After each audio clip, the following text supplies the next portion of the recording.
Bienvenidos al debate de France 24, soy Santiago López González. El tema que discutiremos en este programa tiene que ver con una polémica que tuvo lugar en México hace ya unas semanas atrás, cuando el presidente de ese país, Andrés Manuel López Obrador, le pidió a España y al Vaticano que se disculpara por los agravios ocurridos durante la época de la conquista de América.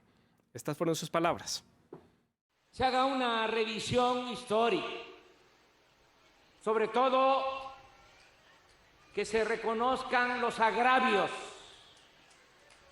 que se cometieron y sufrieron los pueblos originarios,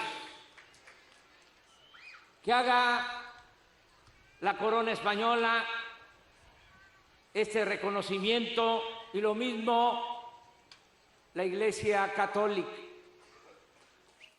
España, por su parte, respondió rechazando categóricamente la petición y dio unas razones muy claras para argumentar esta posición.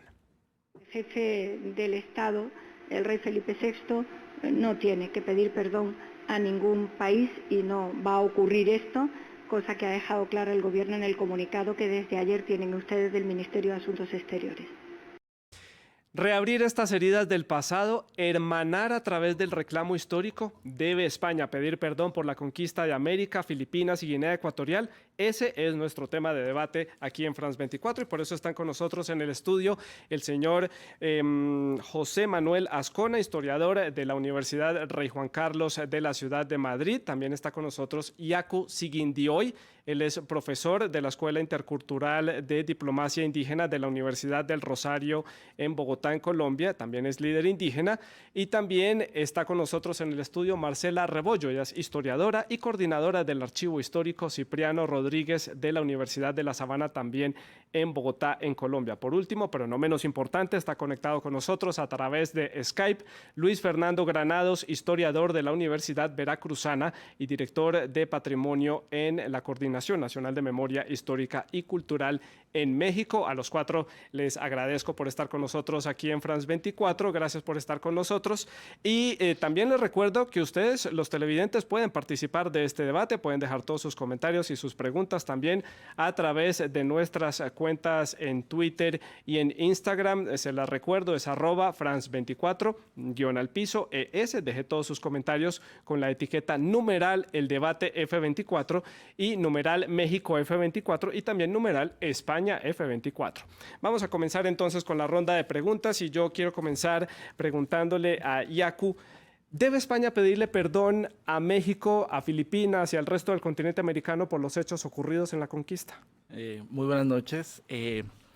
Bueno, es este escenario en el que nos encontramos, digamos, los debates que tras todo el proceso de consolidación de nuestras sociedades contemporáneas y también la huella que ha dejado los temas como fue la conquista, la misma, desde mi perspectiva, reconquista, desde la parte de la consolidación de los estados-nación y de la república y otro tipo de situaciones en las que vivimos unos acontecimientos de dolor, unos acontecimientos que de alguna u otra manera no se han hecho visibles desde la verdad y las sociedades se han venido construyendo sobre esos ideas en las que siempre hay un ganador y a partir de eso construimos lo que hoy somos también.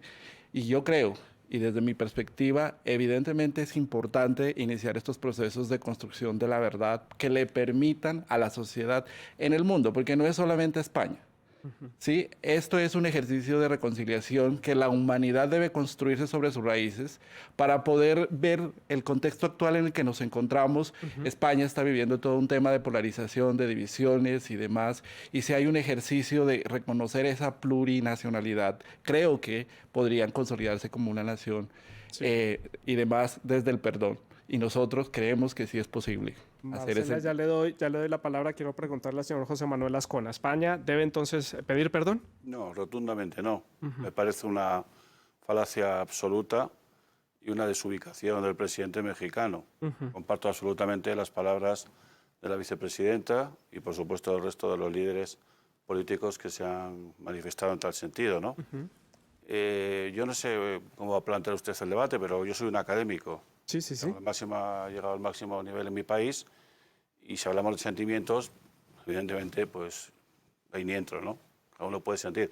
La perspectiva histórica, vamos, nosotros los españoles empezaremos por pedir perdón a los representantes de esta cadena, Francia, que destrozaron el 75% de la industria de mi país en la invasión de 1808. Podríamos seguir con los fenicios, los actuales libaneses, los griegos, los romanos, que tardaron 200 años en conquistar España. Y que aquellas poblaciones nativas, íberas, que yo pertenezco porque me acabo de hacer mi árbol genealógico milenario, pues las pasaban a cuchillo, ¿no? Sí. Y seguiría también con los musulmanes, que ensartaban a los cristianos como si fueran perros, ¿no? Entonces, bueno, es absurdo, ¿no? Quiero decir, ¿no? De la perspectiva de un académico a la que yo me quiero someter, pues hablo solo de mi país. Imagínese todos los ocupados por de los acontecimientos nazis, que hay a nivel todo lo que ha pasado con los internacional. imperios británicos depredadores, con el francés, con los belgas en Ruanda. En fin, Sí. no me quiero extender. Absurdo. Marcela, su opinión. ¿Quién debe pedirle perdón a quién? Si es que hay que pedir perdón, porque se está como sobredimensionando el significado de la palabra perdón. Sí, creo que realmente, bueno, me hago una pregunta inicialmente. ¿Cuál sería el objetivo que se persigue detrás de pedir perdón? Interesante. Realmente las condiciones de los indígenas de América van a cambiar con un hecho como este, porque si fuera que eso fuera a redundar en un mejoramiento de sus condiciones de vida, pues valdría la pena pensárselo. O ya se habría planteado. O se habría hace planteado. 500 años atrás. Cuando esto sucedió. Exactamente, pero yo no soy partidaria de aplicar categorías presentes al pasado. Es decir, estoy de acuerdo con el profesor, lo que sucedió, sucedió, y además pues echamos para atrás y la historia, las naciones se han construido a costa de conquistas de unos sobre otros. Obviamente nuestras categorías actuales no validan actos atroces, bárbaros, y evidentemente en la conquista de América se cometieron barbaridades. Pero también es que fue el choque de dos mundos, pues que tenía que darse en esas condiciones, ¿no? Sí. Pero hay que entrar en el contexto histórico también del momento en que se dio, es decir, la forma como se abordó el encuentro con estos aborígenes, sin que se pueda validar tampoco ninguno de los hechos violentos con que se sometió a los indígenas y las condiciones posteriores de absoluta inferioridad a lo que se los sometió. Sí. ¿Sí? Y Luis Fernando, en México, su opinión al respecto. Buenas noches, les agradezco mucho tenerme aquí. Yo quisiera distinguir dos niveles de la discusión. Una es eminentemente política y la otra efectivamente es historiográfica. Respecto de lo político, me parece que hay una ignorancia acerca de lo que hacen los estados modernos. Hace apenas 4 años, Felipe VI pidió perdón por la expulsión de los sefaradíes de España. Hay una ley española por la cual, para restituir esa injusticia, como la llamó el rey, los descendientes de los sefaradíes pueden reclamar la ciudadanía española. Eso lo hizo la monarquía española por su propia voluntad, hasta donde sabemos. De modo que la idea de que no se puede aplicar criterios de hoy al pasado lo negó la propia monarquía hace apenas 4 años. Sí. Y después está el problema de la historia, que si quieren luego la platicamos. Sí, entonces, Yacu, se está mezclando aquí política con historia innecesariamente, tal vez, aquí en el contexto mexicano. Tal vez no. Creo que no se puede agotar el debate y mucho menos.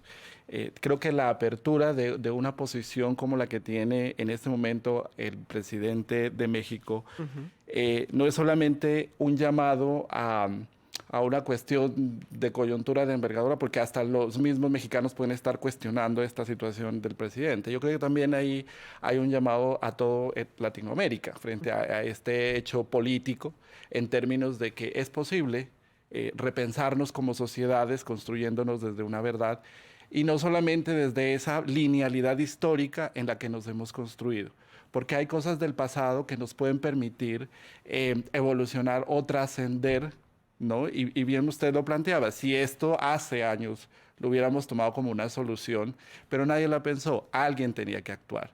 Alguien tenía que motivar. La actitud, por ejemplo, del Papa frente a esta decisión reivindicadora del tema de pedir el perdón frente a los hechos cometidos también, el acto político de la monarquía española frente a este tema de reivindicación de la ciudadanía a estas personas, hace que sea posible abrir ese debate político también y empezar de verdad desde las metodologías de la construcción de la historia. Es que este no es un debate para abrirlo y que este sea el momento o la coyuntura. Yo creo que este es el momento de hacer unas reflexiones pedagógicas que nos permitan, y a las futuras generaciones también, empezar a cerrar. Y si tenemos la fortaleza política, como también la pedagógica y histórica, nos va a posibilitar tener acertadas construcciones de futuro. José Manuel, su opinión al respecto. Me parece muy interesante lo que dice mi compañero de mesa, ¿no? Me parece muy interesante. Yo estoy en esa postura. Yo soy un estudioso de Iberoamérica, en concreto de la migración española. Llevo 25 años no entendiendo por qué no nos unimos, como hacen otras culturas. A lo mejor es el carácter latino que llevamos dentro, a lo mejor son unos intereses espurios de no sé qué gobierno.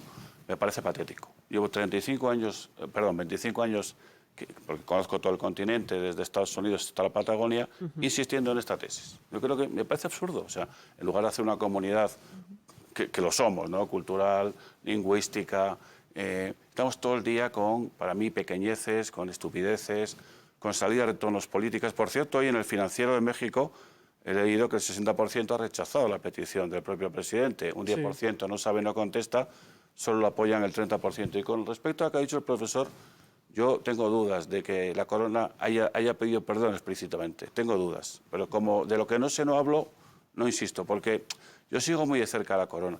También la corona española en el año 92 en México dijo que la corona siempre había protegido a los nativos, ¿no? Eso es muy distinto a pedir perdón, quiero decir. Entonces, pero bueno, sin entrar ya en el matiz, el tema de los sefardíes es totalmente distinto. Una expulsión política que se aleja totalmente de este debate. Entonces, bueno, me gustaría que centremos las cosas, porque si no yo también voy a sacar aquí todo el memorial de agravios de los chalcatecas, de los chalcas contra los mexicas, o sea, contra los aztecas, y yo creo que no es el caso. Yo me apunto, estoy totalmente en la línea de lo que acabo de escuchar, y creo que es lo que deberíamos hacer. Llevo 25 años con esa tesis, totalmente baldía, y seguimos peleándonos, y seguimos ofendiéndonos, y seguimos insultando. Y quiero, si esto me lo permite, añadir una cosa que le digo a mis alumnos todos los días del año, prácticamente, que la historia no se juzga, se interpreta. Y lo que estamos haciendo con este tipo de debates, no de este, que es una, se lo agradezco muchísimo, es una bendición, con este tipo de afirmaciones, es juzgar la historia con parámetros de hoy. Te vuelvo a repetir, ni tenemos tiempo ni es el caso, pero puestos a juzgar los agravios de los propios indígenas del país de López Obrador contra otros y otra serie de barbaridades que como docente escucho cada día, empezando por feminicidios y asesinatos, que no es el caso, pues entonces no pararíamos. Creo que no es el camino, creo que ese es el camino. Claro, pero se está dando este debate precisamente porque el llamado lo hace un presidente de un país, no lo está haciendo una persona cualquiera. Él dice que no busca confrontación con España. México y España siempre han tenido una relación muy cordial, muy cercana. Él dice que busca hermandar, no con prepotencia y hermandar, pero desde la acusación del otro. ¿Cómo se puede entender ese aspecto de tratar de acercarme a Madrid, tratar de acercarme al gobierno español, pero le estoy lanzando un reclamo de esta magnitud? Sí, no tiene mucho sentido. La verdad creo que no es como lo esperable, ¿no? Es decir, si ese es el objetivo que está persiguiendo. Y bueno, yo escuché también a Vargas Llosa en estos días que le estaba diciendo, señor, es decir, usted tiene un gran problema en su patria con los indígenas, y realmente pues es como absurdo que esté culpando actos de hace 500 años, es decir, es verdad, es decir, hay que crear caminos para solucionar el problema de las poblaciones indígenas en toda América Latina, eso es una realidad.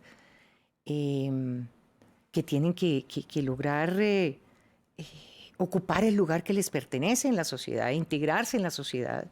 Para eso hay que vivir y promover procesos de estados pues muy importantes, muy grandes y decisiones políticas muy importantes para crear esos lazos, digamos, que permitan esa integración de todos los distintos niveles y estratos, ¿sí? Que vivimos en América Latina. Y realmente sí hay un hecho, y es que, es decir, la integración con España no se ha logrado del todo porque, pues usted sabe más que yo que desde el principio, pues la actitud de España hacia las colonias tampoco fue de igual a igual. Eso es No, una... yo discrepo, sí fue igual, igual. O sea, era un ciudadano sí, vamos, discrepo totalmente. O sea, ¿Por qué? porque para la corona española, y especialmente a partir de la Junta de Valladolid, donde vence Bartolomé de las Casas a Ginés de Sepúlveda, se crean las leyes de Indias, que ya se habían creado en 1503 con Carlos V, todos los ciudadanos españoles, todos los habitantes de lo que se llamaban entonces las Indias, o sea, lo que llamamos América Latina, tenían la misma tipología jurídica que cualquier español. O sea, era una prolongación del Estado español. Y, de hecho, a partir de que triunfa Bartolomé de las Casas, se crean las reducciones indígenas. La prueba de lo que digo, si usted me permite... Pero antes sí hubo un sometimiento de los indígenas. ¿Cómo no va a haber un sometimiento? Se están conquistando. Pero vamos a ver, es que, perdón por la obviedad, si un país conquista a otro, como los romanos conquistaron al mío durante 200 años, que casi no pueden, por cierto, o como los árabes, en la conquista, ¿qué es? ¿Qué se tiran, margaritas o qué? Sí. ¿Qué país no ha conquistado violentamente? Una cosa es que una vez que se ha conquistado, es lo que tenemos que analizar, es el después. Y en el después, toda la playa de población indígena que existe en América, que es mayúscula, México 16, Guatemala 41, Panamá... Rápidamente para darle la palabra a Luis Fernando. Evidentemente, no. Y frente a Estados Unidos, que quedan 4 millones de nativos, porque ahí sí hubo un exterminio oficial, no en tiempos de la colonia, sino después, con una colonia absolutamente depredadora. Entonces, vamos, los nativos de aquí tenían la misma capacidad jurídica que cualquier español, con una estructura absolutamente clara. Le quiero dar la palabra a Luis Fernando en México para que no se me salga de esta ronda. Luis Fernando, adelante, su opinión. El profesor Azcona está absolutamente equivocado. Los pueblos indígenas, los indios como se llamaban entonces, no tenían los mismos derechos que los llamados españoles. Para empezar, pagaban tributo, es decir, un pago por ser indios. No tenían los mismos derechos, eran considerados legalmente menores. No es cierto, pero bueno, no voy a discutir. Eran considerados neófitos desde el punto de vista religioso. Hay que conocer las leyes. Es absolutamente falso que fueran ciudadanos iguales. De hecho, la Constitución Española de 1812 solo entonces reconoció la igualdad entre los nacidos, los españoles de ambos hemisferios. Antes de eso, la igualdad no existía entre indios y españoles.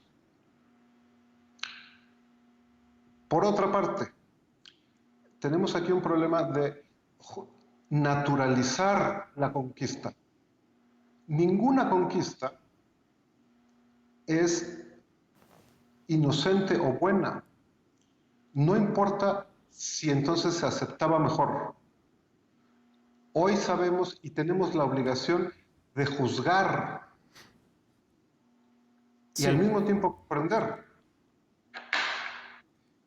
Sí, aprovecho, adelante, señora Azcona, rápidamente porque quiero tocar varias aristas. No, yo también, y se me acaba el tiempo. por supuesto, discrepo totalmente. Creo que el profesor mexicano desconoce la legislación española y la historia en profundidad, al menos como yo la estudio y la veo. Pero bueno, en la discrepancia avanza la ciencia. Ahí no vamos a eternizar esto, ¿no? Sí. Este debate. Pero también, siguiendo su propia tesis de la conquista, sería interesante que él, o el sector de pensamiento al que representa, también juzgase cómo era el imperio de los mexicas, antropófago, decapitador. Se calcula que ejecutaron, según algunas fuentes, a 500.000 de sus propios compatriotas actuales. zacastecas y otro tipo de pueblos que son con los que, por cierto, Hernán Cortés hace la conquista. Sí. Entonces, si vamos a entrar en esa dinámica de analizar solo la maldad intrínseca de la conquista española, que es una conquista, la reconoce hasta el gato con botas y por tanto violenta, es tan obvio que no merece ningún aserto más. También este profesor y quienes representan esa tesis, me gustaría que pusiesen en el mismo plano las barbaridades conquistadoras de los aztecas, o de los incas, o de otros pueblos, con respecto a otros pueblos a los que dominaron, decapitaron, se los comieron, les abrieron el corazón y lo quemaban en una pira, porque ya vamos a poner en igualdad de plano todo. En muchos de esos casos era parte de su imaginario y de sus tradiciones. Pero era un imperio. Eso se escapa a nuestro debate. Luis Fernando, quiero aprovechar para preguntarle, porque ya me quedan 10 minutos de programa y tengo que tocar muchos temas. ¿No piensa usted que el gobierno mexicano, encabezado por Andrés Manuel López Obrador, está poniendo aquí una especie de cortina de humo para tapar otros temas locales y simplemente desviar la atención y llamar un poco también la atención a nivel internacional? No, yo creo que en ese sentido Vargas Llosa se equivocó, porque el gobierno de López Obrador tiene 4 meses. Todos nos equivocamos. Por otro, el problema yo creo que es que hay muchas cosas que está haciendo el gobierno de López Obrador. Esta es una de ellas. Yo creo que es una medida necesaria, no es la única. Una cosa que es importante recordar es que en el mensaje López Obrador dijo que una vez que la monarquía española le pida perdón a los pueblos indígenas, él, en tanto que jefe de Estado, pedirá perdón por las atrocidades cometidas por el Estado mexicano contra los pueblos indígenas. Sí. Marcela, su opinión al respecto. A ver, profesor, sí es cierto que las leyes de Indias protegieron a los indígenas. Lo que yo quería decir era que las condiciones generales de los criollos, de toda la población americana, nunca estuvo en la realidad, no en la legislación, en las mismas circunstancias. Y por eso se dio la independencia, es uno de los motivos de la independencia, el reclamo de igualdad. Somos tan españoles como los hijos de don Pelayo. Esa es una frase que todos conocemos. Sin embargo, las prácticas aquí eran diferentes. Es decir, uno de los problemas que había era el desconocimiento que se tenía en España, en las cortes españolas, sobre lo que realmente estaba pasando acá. Las condiciones de servidumbre a las que se estaba sometiendo a los indígenas. El proceso de revisión incluso teórica de la postura, y ahí entra la Iglesia a jugar un papel muy importante en esas discusiones y en esos debates, fue muy importante para cambiar y hacer que las leyes españolas fueran avanzando y fueran preocupándose por la real situación de los indígenas, porque se fueron mermando, ¿no?, las poblaciones indígenas por las condiciones laborales excesivas a las que estaban siendo sometidos. Eso también es una verdad histórica que no podemos tapar. Está Bartolomé de las Casas, y después lo mismo pasa con la población afrodescendiente, ¿no? Que dicen lo contrario a Bartolomé, pero bueno. Yacu, le pregunto, ¿está haciendo este reclamo histórico de las comunidades indígenas de México presa de esta necesidad del gobierno mexicano de tapar algunas cosas de la realidad, de poca acción en estos 4 meses y simplemente está desviando la atención? Bueno, digamos en el contexto que se encuentra bien la transición de estos gobiernos, ¿no? Porque no solamente es el caso de México, mire Colombia cómo está en este momento, las situaciones, y más allá de ver el escenario de que quiera taparse una realidad, porque en últimas Obrador y las políticas en las que se está orientando tal vez el Estado, que es inspirador también para muchos, debería ser, digamos, como también el timón para muchos países reflexionar sobre las decisiones que se están tomando de gobierno y de Estado con las políticas de los pueblos indígenas, porque si bien en la colonia se hicieron leyes para ellos, nunca les consultaron esas leyes, nunca se hicieron desde la perspectiva de lo que ellos entendían esa realidad que se estaba viviendo en la colonización, en la conquista, y siempre fueron subsumidos, subordinados, y nunca se tuvo en cuenta la voz de ellos. Hoy los estados se tratan de reconocer como pluriétnicos, multiculturales, pero la dinámica y la realidad sobre las decisiones políticas sigue siendo igual, de sometimiento, de estigmatización, incluso hasta decisiones racistas que se están viviendo, donde las políticas no están jugando ese papel de construirnos verdaderamente en esa sociedad como humanos, independiente de las diferencias que tengamos, culturales, ideológicas.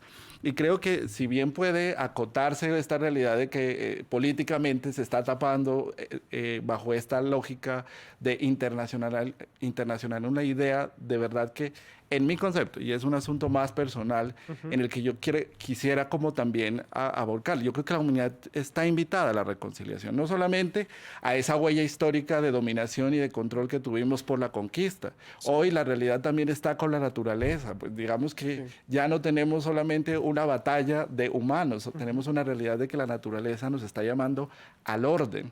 Sí. ¿No? Entonces, todo este tipo de lecturas no necesariamente estarían tapando una realidad política de México. Es la oportunidad de abrir unas discusiones que socialmente nos pueden reconstruir como Marcela, como y esa reconciliación, esa unión pasa 500 años después, ¿tiene que pasar necesariamente por el perdón? ¿Tenemos antecedentes de algún otro hecho similar que haya comenzado por un perdón histórico y que haya o que pueda desencadenar esto una oleada de reclamos de naciones pidiendo hay perdón? Antecedentes, es decir, hay estados, Bélgica, es decir, que han pedido perdón por los atropellos que cometieron en el África y estas cosas, pero es decir, yo sigo preguntándome qué hay detrás.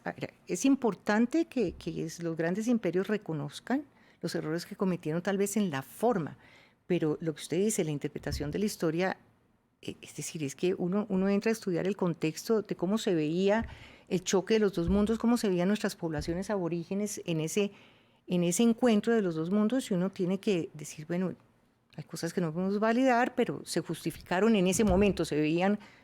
Uno pide perdón cuando es consciente de que lo que está haciendo está mal hecho. Claro. Ese es el principio del perdón. No estamos conscientes de eso. Y yo creo que no hay conciencia de eso todavía. No sé si debiera haberla. El Vaticano sí ya contestó claramente. El Papa en Bolivia dijo claramente que pedía perdón por todo lo que se había hecho en nombre de Jesucristo mal hecho, todos los atropellos y las barbaridades que se cometieron. Sí. No es que se justifique eso, pero tampoco creo que sea perdón. La reconciliación tiene que producirse, pero tiene que producirse dentro de los mismos estados. López Obrador tiene un problema y creo que lo está tratando de instrumentalizar y de buscar otros culpables del problema que tiene adentro. Es decir, 500 años después, ¿España qué tiene que hacer para arreglar el problema de los indígenas en América? Me pregunto yo. Me quedan 5 minutos de programa, señor Azcona. ¿Qué va a seguir de aquí en adelante con estos reclamos? ¿Se va a volver un reclamo reiterativo por parte de México? Podría suceder, dado que España ya tiene una postura. Le pido sea breve para que todos puedan hacer las conclusiones. Iba a leer, bueno, no tengo tiempo, iba a leer un manifiesto. Me quedan 5 minutos de programa y todos tienen que hablar. Adelante. Que hizo, bueno, entonces prefiero leer lo que escribió Darwin. Sí, adelante. A Darwin, ¿no? Erasmus Darwin, de cómo trataban los españoles a los indios. Lo voy a leer.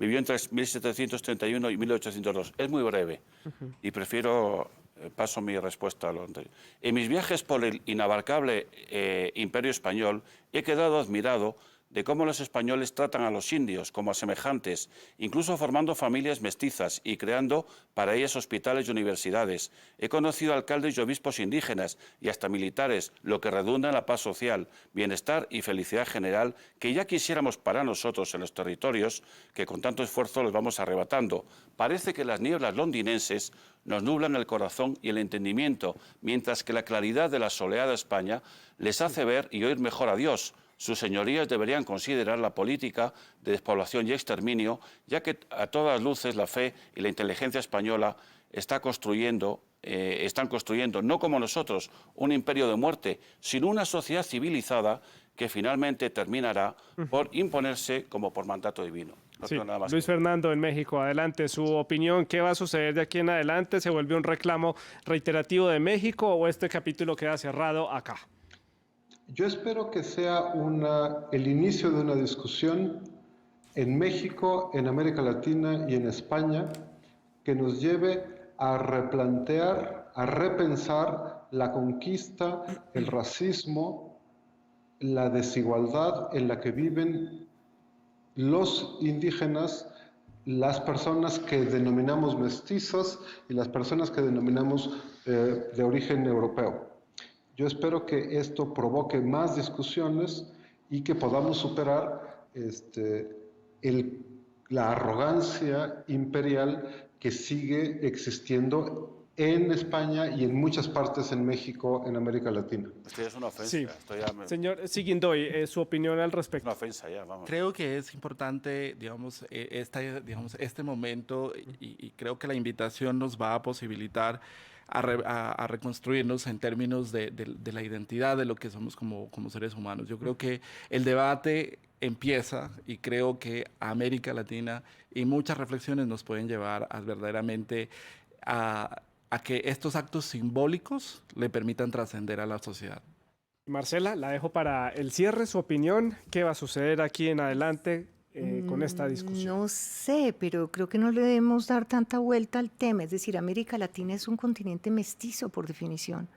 Es que si uno hace su árbol genealógico, en algún momento los encuentra es producto del cruce de las dos civilizaciones, claramente. Entonces, yo creo que si hay algo positivo de todo esto, debería ser buscar caminos de integración de Iberoamérica que logren como allanar eso, pero yo creo que ya los problemas son internos de nosotros como naciones.